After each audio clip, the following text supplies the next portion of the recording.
চলো আজকে একটু অন্য স্টাইলে চিকেনটা রান্না করা যাক। তো প্রথমে আমি আলুটা ভেজে নিচ্ছি, এরপরে আমি ছোট করে কুচি কুচি করা পেঁয়াজগুলো ভেজে নিচ্ছি। আর আমি মাংসতে কি কি দিচ্ছি সেটা চলো একবার তোমাদের দেখিয়ে দিই। দেখো, ক্যাপসিকাম, টমেটো, কাঁচা লঙ্কা আর এদিকে রসুন বাটা, আদা বাটা। চলো এখন পেঁয়াজটা ভাজা হয়ে যাওয়ার পর আমি টমেটোগুলো একটুখানি আস্তে করে দিয়ে দেবো কড়াইয়ের মধ্যে।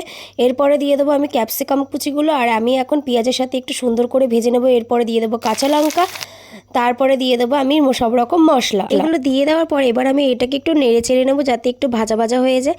আর এটাকে আমি ততক্ষণই নাড়বো যতক্ষণ না এটা একটা ব্রাউনি কালার আসে। তো দেখো সুন্দর একটা কালার চলে এসছে। এবার আমি চিকেনটাও একটুখানি ভেজে নেবো। তো আমি এখন চিকেনটাও এর মধ্যে দিয়ে দিচ্ছি। আর সত্যি কথা বলতে না, আমি মাংস করার আগে চিকেনটা একটু এরকম ফ্রাই করে নিই, আর হয়তো মাংসটা একটু বেশি টেস্ট আসে।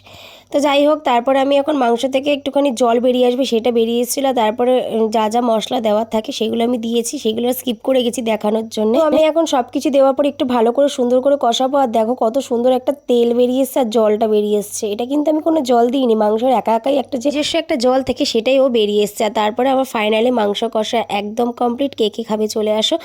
আজকের মাংস কষাটা একটু অন্যরকম টেস্ট হয়েছিল, কারণ ক্যাপসিকামটা দিয়েছিলাম। একটা ক্যাপসিকামের একটা আলাদাই ফ্লেভার আছে, তোমরা সবাই জানো। তো আজকের মতো টাটা।